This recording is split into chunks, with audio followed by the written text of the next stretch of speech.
Olá, eu sou a professora Flávia Furtado, professora de comportamento organizacional, e vou conversar com vocês sobre poder e liderança nas organizações. De antemão, eu digo que nós vamos passar rapidamente pela temática liderança, pois vocês já viram na disciplina Gestão de Pessoas no Setor Público. Liderança é a capacidade que uma determinada pessoa tem de influenciar as outras a alcançarem os objetivos propostos. O líder, então, comunica a estratégia, engaja as pessoas, desenvolve visão de futuro, estabelece a direção. A liderança é um processo social. É preciso que haja líder e liderado e que os liderados reconheçam as características, a capacidade do líder. Vocês viram que há várias teorias que tentam explicar a liderança. A primeira delas foi a teoria dos traços, onde se verificava quais traços caracterizavam a liderança. Para os autores que investigavam a liderança sob o aspecto desta teoria, se acreditava que tinham traços característicos que definiam os líderes dos não líderes. Esses traços eram extroversão, abertura a novas experiências, conscienciosidade. O que é conscienciosidade? É a atenção aos detalhes, inteligência cognitiva e inteligência emocional. Apesar de todos os esforços, essas teorias que estavam dentro do grande escopo da teoria dos traços, elas não se confirmaram empiricamente. A afirmativa de que se nasce líder e não se torna líder não se evidenciou. E aí nós temos as teorias comportamentais, que eram aquelas teorias que entendiam que a liderança ela não era inata, como na teoria dos traços, mas a liderança era um conjunto de características aprendido e era a capacidade que o líder deve ter para considerar o seu papel e a dos seus subordinados. Então, os autores começam a tentar entender quais os comportamentos o líder deve ter. E acreditavam que ou o líder era orientado para as pessoas ou orientado para as tarefas. Como a teoria dos 3 estilos, por exemplo, que a gente ouve falar muito, né? O estilo democrático, autocrático e liberal. O estilo democrático mais voltado para as pessoas, o estilo autocrático mais voltado para as tarefas e o estilo laissez-faire ou liberal era aquele estilo em que não se dá orientação para os seus liderados, deixa a coisa correr, né? Essas teorias comportamentais, elas também não encontraram validade empírica e aí nós passamos para as teorias contingenciais, onde se acredita que a liderança eficaz depende da adequação das características dos líderes e dos seus liderados. Então, há uma conexão entre líderes e liderados, de modo que o líder ele se adapta às necessidades dos liderados e à situação. A liderança carismática, que é a capacidade de comunicar a visão. Os líderes carismáticos, eles assumem o custo da liderança, os riscos pessoais para atingir a visão, são sensíveis às necessidades alheias, às capacidades individuais. Então, esse líder carismático é aquele líder que consegue mostrar para os seus liderados onde eles devem chegar, qual a visão de futuro. A liderança transformacional é uma teoria em que se acredita que os líderes eles conseguem fazer com que os seus liderados transcendam os seus interesses individuais em prol de interesses coletivos. A partir da teoria da liderança autêntica, se acredita que os líderes conhecem as suas dificuldades e as dificuldades dos seus subordinados e agem conforme os seus valores e a ética, o que leva a uma relação de confiança. Essa confiança ela nasce da percepção por parte dos liderados de que o líder é íntegro, é benevolente e tem capacidade técnica e comportamental. Bom, partimos então para o estudo do poder. Então, o poder, ele pode ser visto a partir de 2 perspectivas. A primeira, o poder como algo ruim, o poder como uma expressão de manipulação, de repressão e de dominação, que é a vontade, a imposição que é a imposição da vontade de uns perante os outros, onde se estimula a tensão e a luta permanente, a reprodução de uma dominação de classes. Então, essa perspectiva, uma perspectiva mais sociológica, entende o lado negativo do poder. Porém, nós aqui em comportamento organizacional vamos estudar uma outra perspectiva do poder. Esse poder ele é relativo, é a capacidade de influenciar que todos os indivíduos têm, inclusive as minorias, porque nós temos uma teoria das representações sociais, cunhada por Sérgio Moscovici, que acredita que as minorias elas são ativas também e podem fazer prevalecer a sua vontade. Nós aqui em comportamento organizacional adotamos a perspectiva de que o poder não é bom nem ruim, ele depende do seu uso. E por que as pessoas querem o poder? As pessoas querem poder nas organizações para se autopromoverem, para disseminar seus valores, para obter apoio à sua visão de mundo. Então, as organizações são arenas políticas, onde se arquitetam jogos de poder. O que é o poder? O poder, pela perspectiva da influência, é a capacidade que A tem de influenciar o comportamento de B, de maneira que B haja de acordo com a vontade de A. É você influenciar.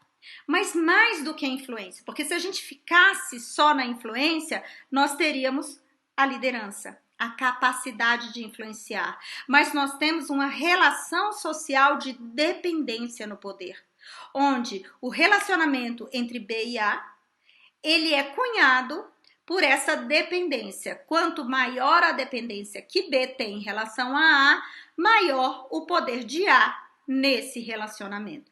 Por quê? Porque se tem um recurso escasso que se quer. Então, seja tempo, seja dinheiro, seja influência, seja espaço, seja aprovar um projeto, poder é a capacidade de intervir sobre a vontade dos agentes sociais ou sobre os seus interesses. Então, é um termo social que caracteriza uma relação, uma interação, mais do que um atributo da pessoa. Se a gente estiver falando de atributo da pessoa, nós estamos falando de liderança. Não é uma posse unilateral, envolve uma dupla relação, dominação e sujeição, de mando e de obediência. Quando eu falo de poder, necessariamente eu estou falando de coerção, que é obrigar a outros pela força ou imposição que façam aquilo que desejamos que ele faça, e influência, fazer com que os outros ajam como se fosse por vontade própria. As organizações são arenas políticas, porque elas têm recursos escassos e os desejos das pessoas são infinitos. Então, as organizações elas são diversas e complexas. É um campo de interesse múltiplo e divergente, o que envolve atender a necessidades individuais e transformá-las em ações organizacionais. A gente sempre fala que gestão de pessoas é tentar conciliar os objetivos das organizações e os interesses e necessidades das pessoas que nela trabalham. Isso implica, então, em acordos, em barganhas, em negociações. E essas negociações, essas barganhas, nada mais são que jogos de poder. Pensar num jogo de futebol que você jogava lá com seus vizinhos. Aquela determinada criança, o seu colega, tinha a bola, ele era o dono da bola, e ele tinha aquele recurso que vocês precisavam, que vocês desejavam. Então, ele exercia poder sobre vocês, porque ele tinha a bola, e sem a bola não seria possível jogar o futebol. Então, o dono da bola tinha uma coisa que os outros precisavam ou queriam, e só ele controlava aquele recurso. E é isso que causa a dependência. É a importância que aquele determinado objeto tem, a escassez, quer dizer, só temos ele, e a não substituição. A dependência, então, ela é causada pela importância, pela escassez e pela não substituição. Duas bases de poder. Primeiro, o poder formal, que ele baseia-se na posição hierárquica do indivíduo, o lugar que ele ocupa na organização. E o primeiro poder que nós temos, que emana do poder formal é o poder coercitivo, que é aquele poder baseado no medo, na possibilidade que o outro tem de infringir alguma punição. É aquele poder que é exercido por meio da coerção, por meio da força, por meio do temor de se ter algo negativo. Um outro poder formal é o poder de recompensa, que é aquela capacidade de distribuir recompensas vistas como valiosas por outras pessoas. Então, nós temos aí o poder, por exemplo, de promoção, de bonificação. Outro poder formal é o poder legítimo, é o poder que uma pessoa tem como resultado da sua posição na hierarquia formal da organização. E por último, a última base de poder formal é o poder de informação, que emana do acesso que determinada pessoa tem a informações valiosas. Então, diz respeito à possibilidade que ela tem de controlar determinadas informações. Nós temos agora a base de poder pessoal. E uma das bases de poder pessoal é o poder de competência, que é a influência que se exerce como resultado da habilidade específica ou do conhecimento. Ele tem determinada competência que eu gostaria de ter. Então, ele exerce poder sobre mim. Uma outra base de poder pessoal é o poder de referência, que é a influência baseada na posse de traços pessoais ou recursos desejáveis. Eu admiro o outro e desejo parecer com ele. O poder carismático é uma extensão do poder de referência e emana da personalidade, do estilo, do carisma. E aí a gente pode se perguntar, qual que é a base de poder mais eficaz? É a pessoal. As bases que emanam do poder pessoal são mais eficazes, trazem mais satisfação com a chefia, mais compromisso com a organização e com o desempenho. O poder coercitivo está negativamente relacionado com satisfação com a chefia, com compromisso com a organização e com desempenho. O poder, ele é exercido por meio de táticas. São formas como as pessoas transformam as suas bases de poder em ações específicas. As táticas de influência podem ser a legitimidade, a persuasão racional, quando você argumenta com o outro, traz dados empíricos, o apelo inspirativo, a consulta. Isso é muito comum nas organizações, né? Você já está com aquela resposta pronta ali, mas você vai lá e fala, chefe, eu queria ver o que você acha de fazer esse projeto, de que esse projeto passe na frente desse outro, porque nós percebemos que agora, na pandemia, nós temos mais necessidade disso daqui. Então, uma consulta, você já sabe aonde você quer chegar, mas você utiliza táticas para exercer influência sobre o seu chefe. As trocas, eu faço isso, você faz aquilo. Os apelos pessoais, poxa, olha para mim, você sabe o quanto que eu preciso dessa vaga. A insinuação, a pressão e as coalizões, que são os grupos, né, a união, a sinergia de grupos que se unem para exercer determinada pressão. Você acha que o poder sobe a cabeça? Pesquisas americanas garantem que há uma tendência à pessoa que é revestido de poder de ignorar as perspectivas e os interesses daqueles que não têm poder. De acordo com Mintzberg, tem os jogadores, ou seja, os influenciadores, que podem ser da organização ou não, mas que exercem influência nos resultados organizacionais e usam meios de influência como a autoridade, a ideologia, a perícia, a política, para controlar as decisões organizacionais. E a análise organizacional implica em identificar os influenciadores, as necessidades, capacidade de exercer o poder para atender às suas necessidades. O poder, então, é uma força mobilizadora, de acordo com Mintzberg, que é a capacidade de afetar os resultados organizacionais. E para isso, então, nós temos sempre os jogadores. A nossa perspectiva não é de ignorar essa força mobilizadora, pelo contrário, é tentar compreender o que querem, quais são as necessidades dos jogadores ou dos influenciadores. Nas organizações se tem jogos de poder que envolvem vários jogadores, os influenciadores, que buscam controlar as ações, as decisões, os recursos organizacionais. O comportamento organizacional, ele é um jogo de poder, no qual vários jogadores, que são os influenciadores, tentam controlar as decisões da organização.